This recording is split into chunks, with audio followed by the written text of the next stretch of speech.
Salut tout le monde, c'est Medex. Aujourd'hui, nouvelle vidéo sur la chaîne de la TSS. Nous allons vous faire la review du G17 Poséidon en partenariat avec AW Custom.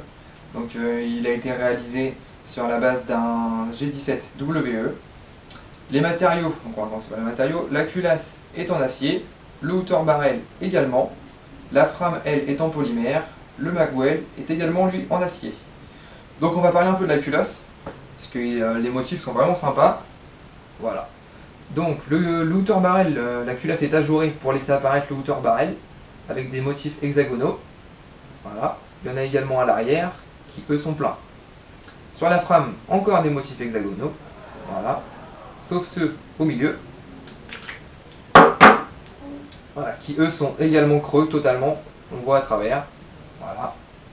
Tac. Pour les marquages, parce que du coup il y en a un petit paquet. Donc ici nous avons un marquage AWS, je l'ai trouvé, voilà, tac.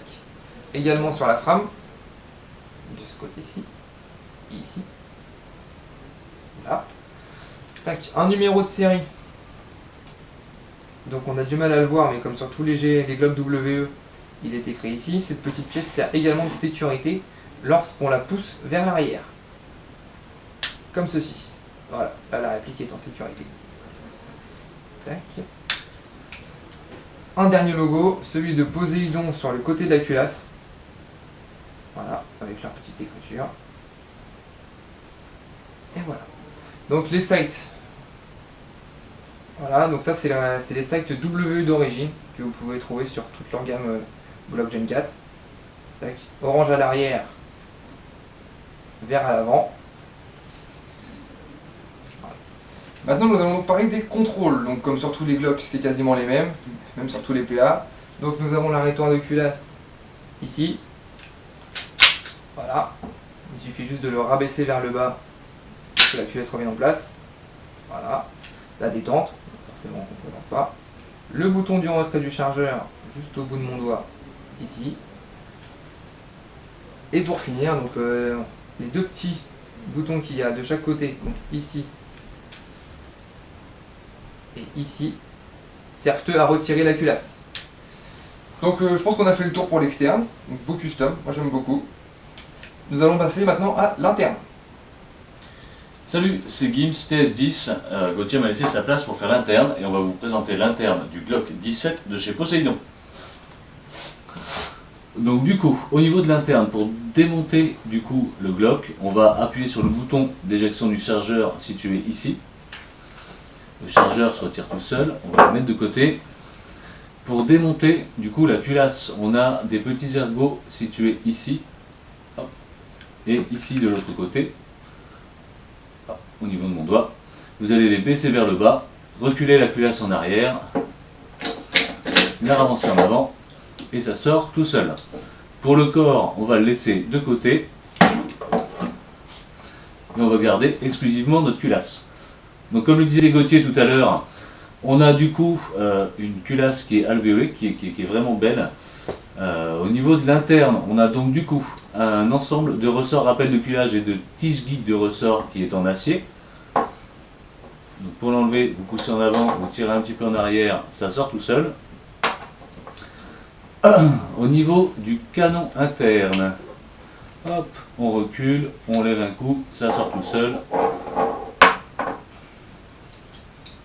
Hop, et on sépare le canon externe du canon interne.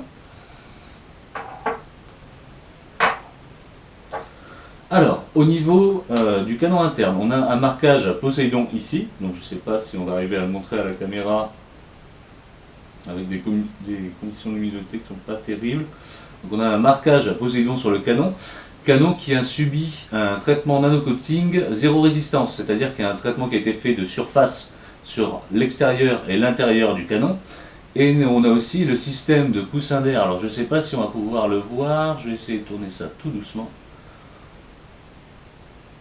Pas évident à montrer à la caméra, mais on a en fait une gorge qui est présente donc en bas du canon, sur la face avant et au niveau du joint au pop. En fait, on va créer un coussin d'air sous la bille pour venir la lever et la plaquer en haut du canon.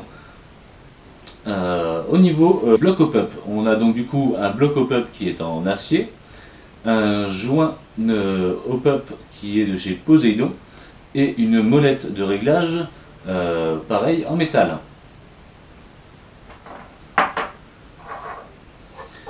Au niveau de l'interne de la culasse, on a donc du coup un nozzle haute pression, donc un nozzle CO2. Donc il est là justement pour résister aux fortes pressions. Si vous voulez jouer avec des chargeurs CO2, c'est possible.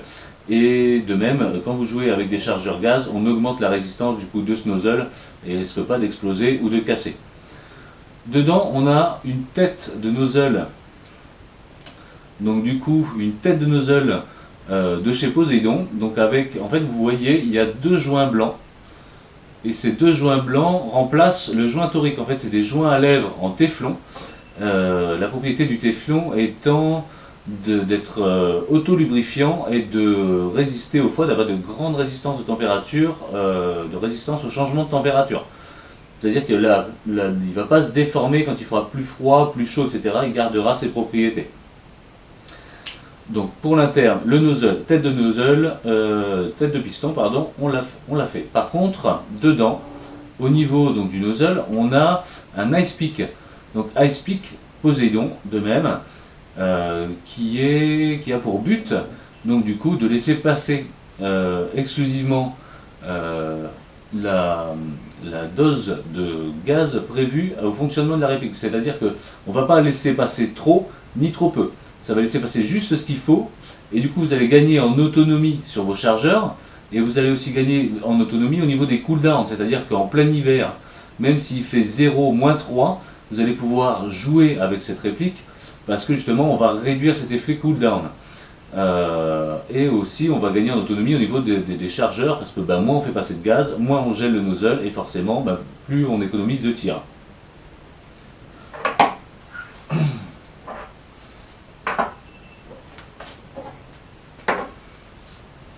Au niveau du chargeur, donc on va passer sur les pièces Poséidon au niveau du chargeur. Le chargeur étant un chargeur WE standard Gen 4 avec un talon de crosse Gen 4. Au niveau du chargeur, on a les valves Poséidon, les valves turbovalves, il me semble, de mémoire, Poséidon, qui sont installées sur le chargeur. Donc du coup, cette valve va de même réguler la pression que vous allez envoyer. Enfin pas la pression, la quantité de gaz que vous allez envoyer dans votre réplique. La même chose que le ice peak, on va cumuler les deux effets ice peak et l'effet de la valve pour envoyer juste ce qu'il faut de gaz pour le fonctionnement de la réplique. Donc du coup vous allez gagner en autonomie sur votre nombre de tirs et vous allez aussi réduire l'effet cooldown. Au niveau du gaz route, donc du coup là on voit que le joint est rouge, c'est un joint qui est fait du coup pour les CO2. Mais le chargeur est effectivement bien à gaz. Quand on voit, il y a bien la valve de remplissage. L'avantage de mettre un joint CO2, c'est que vous allez résister à de plus fortes pressions et donc du coup augmenter la durée de vie. Le joint ne risque pas de se déformer ou de s'arracher ou de se couper, etc.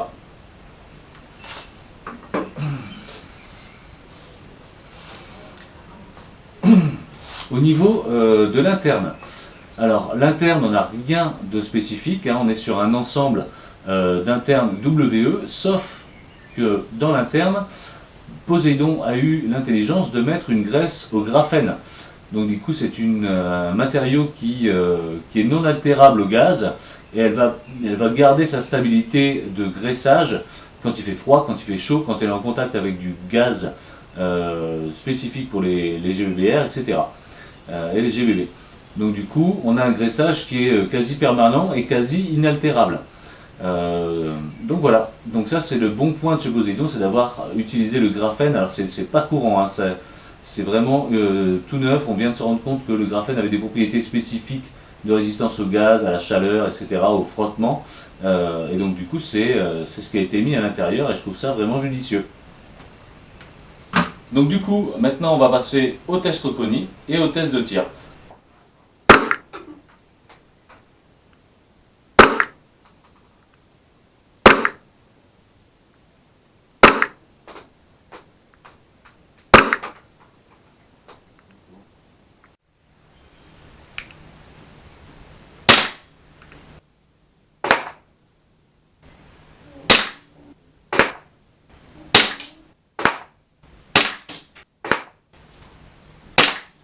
Donc, le débrief de cette séance de tir sur cette cible de haute qualité, on peut constater que le groupement est plutôt pas mal, donc un petit peu décalé sur la gauche, mais dans le fond, ça va.